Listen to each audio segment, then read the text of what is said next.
Hello friends, welcome to our channel engineering Vidyapeeth. So आज हम लोग देखने वाले हैं टेस्टिंग ऑफ हाइपोथेसिस और हाइपोथेसिस टेस्टिंग। तो फर्स्ट ऑफ ऑल हमें इसमें दो चीज़ देखनी है, मेन चीज़, that is null hypothesis and second one is alternative hypothesis.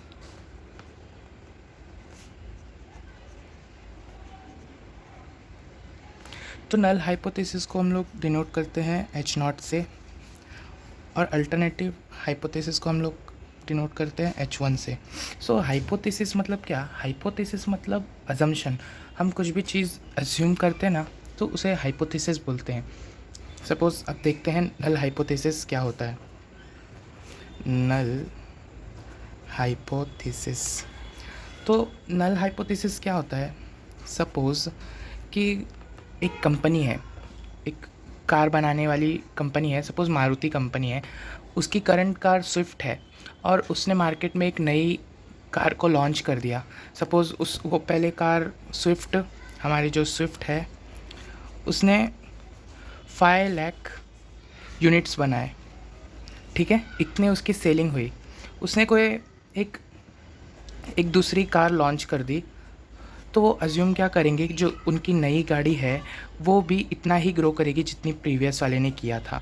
मतलब वो लोग सोचेंगे कि नई कार की भी जो नया लॉन्च हुआ है वो भी 5 लाख यूनिट से सेल होंगी या फिर थोड़ा बहुत आगे पीछे हो सकता है। तो उसको बोलते हैं नल हाइपोथेसिस। क्या जो जो हमारा क्या कहेंगे उसे, प्रीवियस ऑब्जर्व वैल्यू होता है ना, हमारा जो प्रीवियस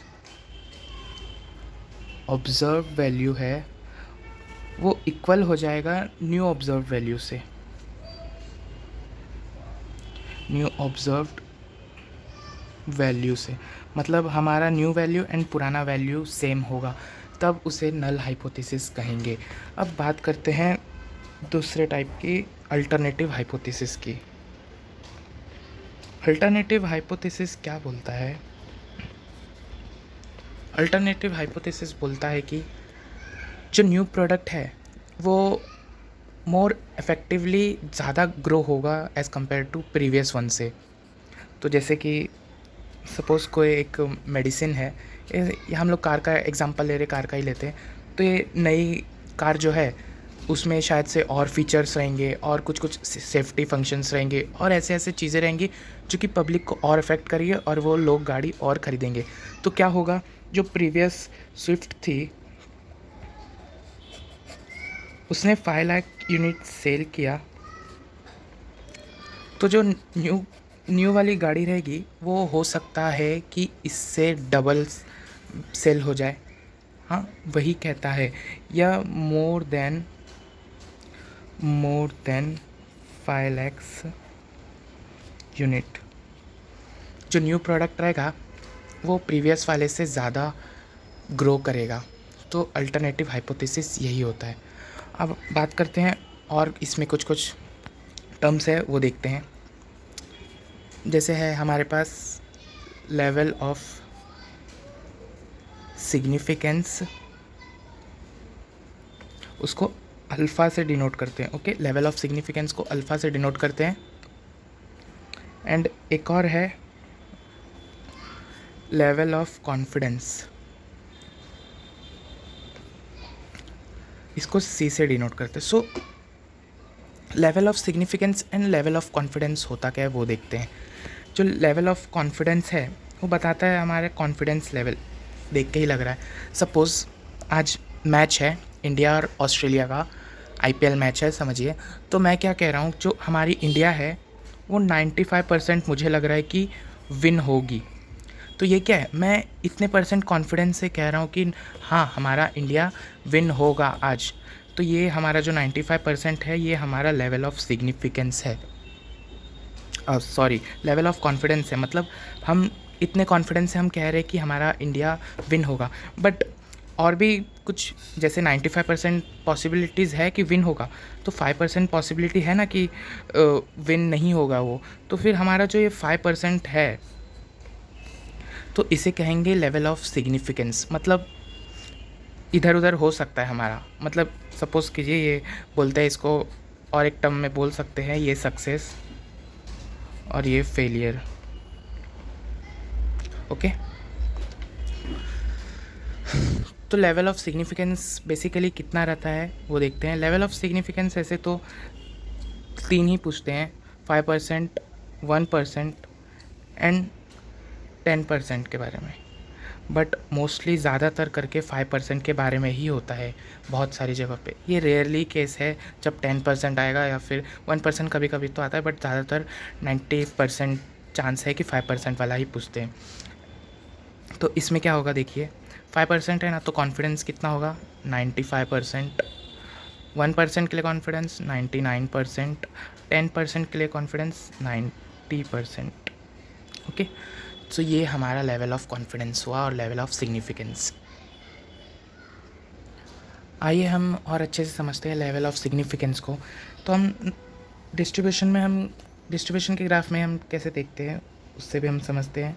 डिस्ट्रीब्यूशन में कैसे सब बेल टाइप शेप बनता है ना, तो इसमें क्या होता है कि जो ये वाला पोर्शन है ये हम 5% के लिए ले रहे हैं, 5% लेवल ऑफ सिग्निफिकेंस। तो उसमें क्या होता है, ये जो पार्ट है ना, ये जो पार्ट है दोनों साइड का, ये 2.5 रहता है और ये भी 2.5 रहता है, तो दोनों मिलके 5% हो गया। और ये इस पार्ट को हम क्रिटिकल रीजन बोलते हैं। ये जो शेडेड एरिया है ना, इसे हम क्रिटिकल रीजन कहते हैं। ओके, अब 5% तो हो गया, बाकी कितना बचा, 100% होता है ना, तो उसमें से 5% निकल गया, मतलब 95% बचा। तो ये हमारा जो अनशेडेड रीजन है ना, ये पूरा 95% है। अब वैल्यू, इसकी वैल्यू देखिए, ये म्यू है, तो ये कितना रहता है 5% के लिए, दैट इज़ 1.96, और ये भी उतना ही रहेगा 1.96 बट माइनस का। ओके, तो अब इसके अंदर जितनी भी वैल्यू लाई होगी ना, वो सब एक्सेप्ट होगी, मतलब वो सब अच्छी वैल्यू होगी, उसको एक्सेप्ट करेंगे हम। वैल्यू जितनी भी इसके अंदर आएगी -1.96 से लेके +1.96 तक, तो उसे हम वैल्यू को एक्सेप्ट कर लेंगे। और जो वैल्यू इस शेडेड पोर्शन के बाहर जाएगी उसको हम रिजेक्ट कर देंगे। बस हमें यही वाला पोर्शन के अंदर की वैल्यू चाहिए। ओके, इसमें कि इसके अंदर की वैल्यू आई तो हमें हमारा काम हो जाएगा, हम उसे एक्सेप्ट कर लेंगे। 1% के लिए भी, ये 5% के लिए 1.96 था ना, तो 1% के लिए भी वैल्यू कितनी आती है, दैट इज़ 2.58 प्लस का, और ये साइड रहेगा तो -2.58 माइनस का 1% के लिए। ओके, 5% के लिए 1.96, सॉरी 5% के लिए 1.96 एंड 1% के लिए 2.56। ओके, आइए गाइस हम इसे समझते हैं इस एग्जांपल के थ्रू। तो एग्जांपल में क्या दिया है, a random sample of 50 items give the mean 6.2 and variance 10.24, can it be regarded as drawn from a normal population with mean 5.4 at 5% level of significance. तो मतलब यहाँ पर दिया भी है हमें 5% लेवल ऑफ सिग्निफिकेंस, मतलब 5% संभावना है इधर उधर होने की, फेलियर की। ठीक है, अब हमारे पास टोटल नंबर ऑफ कितने सैंपल्स है, 50 सैंपल्स है, तो n हमारा हो गया 50, और मीन, हमारा मीन कितना हो गया 5 पॉइंट, नहीं ये तो नॉर्मल का है ना, नॉर्मल पॉपुलेशन का मीन है। ओके, तो ये हमारा मीन नहीं होगा, हमारा मीन ये होगा 6.2 एंड हमारा वेरिएंस भी दिया, variance sigma that is sigma is equals to 10.24 and हमारा म्यू कितना होगा, अब म्यू आता है ये 5.4, म्यू इज इक्वल्स टू 5.4। हमने देखिए इस ग्राफ में भी हमने देखा था, ये मिडल पॉइंट को म्यू कहते हैं। तो हमारा एक्स एक्सिस पे क्या है, ये हमारा एक्स एक्सिस है, ठीक है, इस पे क्या है, पॉपुलेशन है, टोटल पॉपुलेशन है, तो ये हमारा म्यू टोटल पॉपुलेशन का मीन है। ओके, इसका मीन है। अब हम क्या करेंगे, फर्स्ट स्टेप में हम करेंगे कि हम ऐसे लिखेंगे, null hypothesis H0 that is equal है म्यू इज़ इक्वल्स टू 5.4। हम ये एज्यूम कर लेंगे, जो क्वेश्चन में दिया है ना कि पॉपुलेशन का मीन ये है, तो हम एज्यूम कर लेंगे कि हाँ नल हाइपोथेसिस इसके इक्वल है, पॉपुलेशन के मीन के इक्वल है। ओके, और फिर दूसरा क्या होगा, नल हाइपोथेसिस इक्वल है तो अल्टरनेटिव क्या होगा,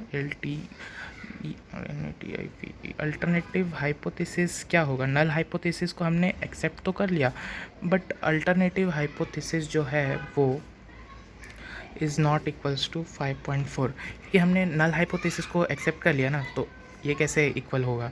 अब ध्यान रखिएगा, दोनों में से कोई एक ही होगा, या तो नल हाइपोथेसिस एक्सेप्ट हो सकता है या तो अल्टरनेटिव हाइपोथेसिस एक्सेप्ट हो सकता है। दोनों एक साथ में कभी भी एक्सेप्ट नहीं होता है। ओके, तो हमने फर्स्ट केस में क्या लिया? नल हाइपोथेसिस को ये मान लिया कि नल हाइपोथेसिस इसके इक्वल है, एंड दूसरे केस में अल्टरनेटिव हाइपोथेसिस को हमने मान लिया कि पॉपुलेशन मीन के इक्वल नहीं है। ओके, अब सेकंड स्टेप क्या है? हम टेस्ट करके देखेंगे, टेस्ट करेंगे, टेस्ट स्टैटिस्टिक। अच्छा, अब ये क्या है? टेस्ट स्टैटिस्टिक मतलब टेस्ट करने की एक क्या बोलते हैं, एक वे है जिससे हम टेस्ट कर सकते हैं। तो टेस्ट स्टैटिस्टिक में भी 3 टाइप के आते हैं टेस्ट, दैट इज़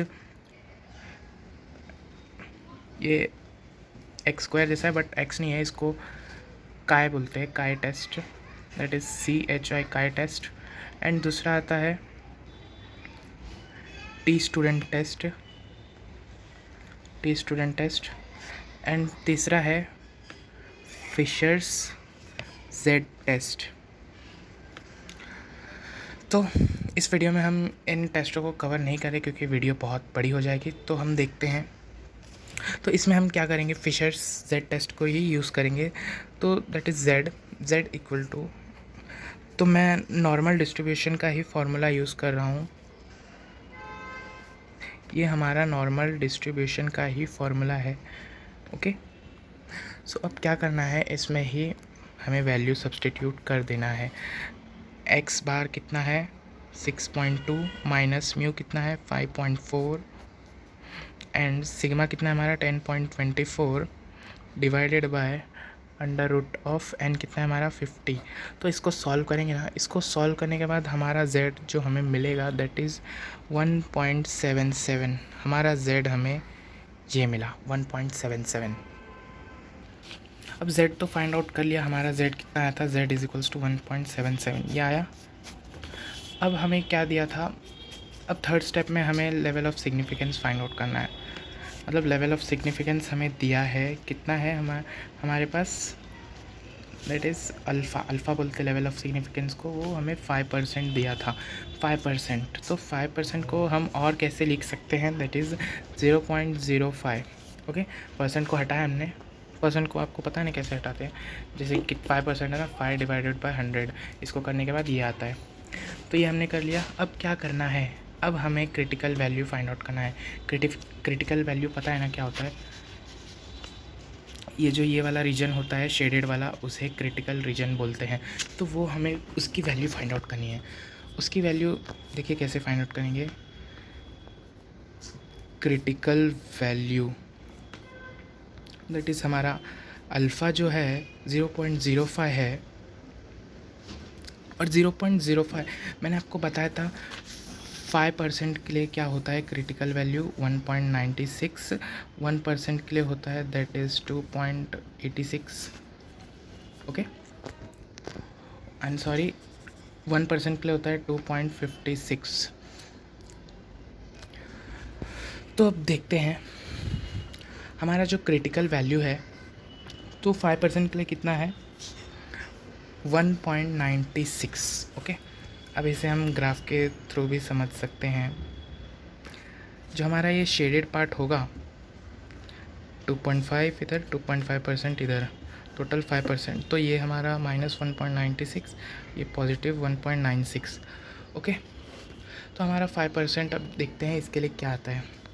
तो हमें क्या करना है लास्ट स्टेप में? तो हमारा z कितना आया था? 1.77 आया था। अब उससे हमें कंपेयर करना है कि ये बड़ा है कि छोटा है हमारे क्रिटिकल वैल्यू से। तो हमारा ये जो हमने निकाला था कैलकुलेशन वाला वैल्यू, तो ये हमारा छोटा है इससे, क्रिटिकल वैल्यू से। तो 1 पॉइंट हमारा जो 96 है वो बड़ा है 1। सो फ्रेंड्स, हमारा जो फिशरमैन जेड टेस्ट आया था 177, उसे हमने कंपेयर किया अपने क्रिटिकल वैल्यू के साथ। Critical value on the basis of 5%, उसका क्रिटिकल वैल्यू 1.96 था, तो उससे हमने कंपेयर किया। तो हमारा वैल्यू जो कैलकुलेटेड वैल्यू था वो इस क्रिटिकल वैल्यू से छोटा है। तो अब देखते हो कहाँ पर आएगा, लाई कहाँ पर करेगा इस ग्राफ में। जो 1.96 है ना, उसके ये साइड कहीं तो वो 1.77 लाई करेगा। मतलब मैंने क्या बताया था, इस रीजन में आएगा, मतलब वो एक्सेप्ट हो जाएगा हमारा नल हाइपोथेसिस। ओके, तो हम लास्ट में कंक्लूजन में क्या लिखेंगे, therefore null hypothesis is accepted. मतलब हमारा नल हाइपोथेसिस एक्सेप्ट हो गया। मतलब ये क्या कह रहा है, जो कंपनी न्यू प्रोडक्ट को ला रही है उसका ग्रोथ भी प्रीवियस वाले जैसा ही होगा। कितने से, तो हम ये कह सकते हैं कितने परसेंट कॉन्फिडेंस से, लेवल ऑफ सिग्निफिकेंस हमारा 5% था, लेवल ऑफ सिग्निफिकेंस हमारा 5% था। एंड हम कितने परसेंट कॉन्फिडेंस से कह सकते हैं, 95% लेवल ऑफ कॉन्फिडेंस से कह सकते हैं कि हाँ, कॉन्फिडेंस, हम इतने परसेंट लेवल ऑफ कॉन्फिडेंस से कह सकते हैं कि ये कंपनी इस न्यू प्रोडक्ट पे प्रीवियस वन जितने ही सेल्स करेगी, ग्रोथ करेगी। तो वो हमारा नल हाइपोथेसिस हमने एक्सेप्ट करके देखा। तो आई होप आपको ये वीडियो अच्छा लगा, आई होप कि आपको समझ में भी आया होगा। सब्सक्राइब करें हमारे यूट्यूब चैनल को इंजीनियरिंग विद्यापीठ, एंड सब्सक्राइब कर दो यार, लाइक भी कर दो। Thank you.